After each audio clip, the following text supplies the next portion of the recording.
Bonjour à tous et bienvenue sur notre chaîne YouTube, la chaîne de Ligne Droite. Je vous invite à vous abonner à cette chaîne, à aimer, à partager, à commenter ces vidéos. C'est très important pour notre référencement et c'est une manière de nous soutenir. Merci à vous tous.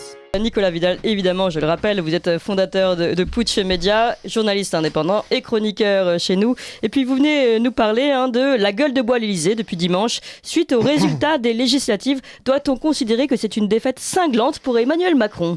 Oui, ma chère Clément, Jupiter vient de découvrir la douce sensation de la gifle, de la torgnole, de la mornifle, de la baigne, de la calotte et du taquet ce dimanche soir depuis l'Élysée. Et de rage, il a alors tenté de se calmer lors de cette fête de la musique en écoutant de la techno ukrainienne au château. Vous l'avez vu d'ailleurs, allez voir la vidéo de Brigitte Macron, c'est assez formidable. Mais danse sur le rythme. Ah oui, elle danse sur le rythme avec Richard Ferrand, le mutualiste. Richard Ferrand, mais Manu Premier qui nous déclarait il y a encore quelques jours que pas une voix ne devait manquer à la République depuis le tarmac d'Orly, ne semble pas avoir été entendu par les gueux de ce pays qui vraiment ne font jamais rien comme on leur demande. Alors je passerai sur cette scène étrange où on a eu droit, pendant son discours, à la douce symphonie des moteurs de l'avion présidentiel, carrément pas écolo, avec laquelle il ne manquait plus qu'une colonne de touristes montant dans un avion EasyJet en arrière-plan. Et chers progressistes de ligne droite, rappelez-vous de ce que nous disaient tous les ouin-ouin de la majorité présidentielle entre les deux tours pendant que Manu Macron faisait des bisous à Zelensky. Oui, pas une voix ne doit manquer à la République, donc à Manu en gros. Sinon la France serait en danger. Eh bien, c'est loupé. Les Français moyens à la périphérie de l'intelligence macroniste lui ont envoyé une majorité très relative dans les dents. Et c'est maintenant que les ennuis commencent pour Jupiter.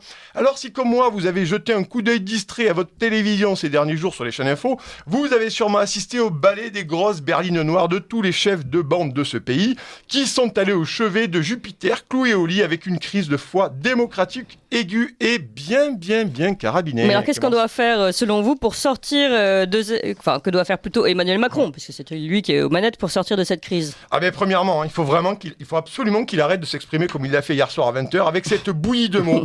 Alors appréciez, responsabilité, collectif, enrichissement, projet, dépassement, crédible, dialogue.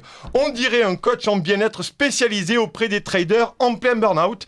Et puis il y a un truc qu'il doit faire immédiatement, c'est apprendre et écrire surtout 100 fois sur un joli cahier bleu, blanc, rouge le mot démocratie. Alors pour lui faciliter le travail, voilà la définition de ce joli terme devenu une antiquité sous la Macronie.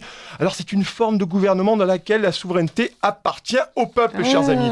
Eh oui, c'est ça. Allez voir un petit Robert, c'est assez bien expliqué. Alors laissons-lui quand même, Emmanuel Macron, le droit de se faire aider par McKinsey, les champions du tableau Excel, les orfèvres des post-it, les gymnastes olympiques de l'élément de langage pour inciter Manu Premier à faire un truc simple: représenter et respecter les Français. Mais pour l'instant, c'est très mal parti. Alors même qu'il vient de perdre le mutualiste Richard Ferrand, j'en parlais tout à l'heure, la techno pas marrante Amélie de Montchalin, la très éphémère ministre de la Santé Brigitte Bourguignon, l'as de la matraque et de la prothèse oculaire Christophe Castaner, ou l'entarté Jean-Michel Blanquer, qui vient d'ailleurs d'être recasé en express à l'université d'Assas. Il est formidable. Petite place à Assas. Une petite place vite fait au chaud. Eh bien Manu Premier, lui, n'en démord pas. Il maintient en poste Babette Milleborne comme première ministre de la loose et de l'austérité. Alors Emmanuel Macron va tenter de négocier avec les uns et les autres pour tenir son cap, car vous le savez, il doit rendre des comptes à une seule personne, Mouti von der Leyen, la présidente non élue de la Commission européenne, qui décide de tout pour tout le monde, notamment sur la sacro-sainte réforme des retraites imposée par Bruxelles par des chantages ignobles aux aides et au plan de relance.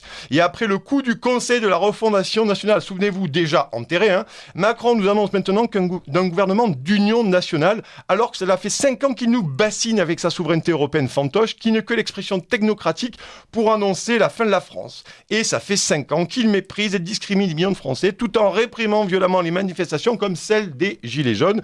Alors tant que Macron se comportera comme le DRH, l'homme de main et le cost-killer de Bruxelles et de l'oligarchie, il n'y aura aucune union valable et ce pays s'enfoncera dans une crise dont il est incapable de mesurer les terribles conséquences, tout autant qu'une grande partie de la classe politique et médiatique au garde à vous. En réalité, le slogan des Gilets jaunes, Macron démission, devient aujourd'hui une possibilité tout à fait envisageable dans les semaines et les mois à venir, ma chère Clémence. Là, vous nous faites rêver, Nicolas Vidal. Bien sûr, mais Macron nous fait rêver, chers amis.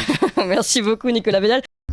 Vous appréciez cette émission? Alors aidez Radio Courtoisie à en produire d'autres, en indépendance totale.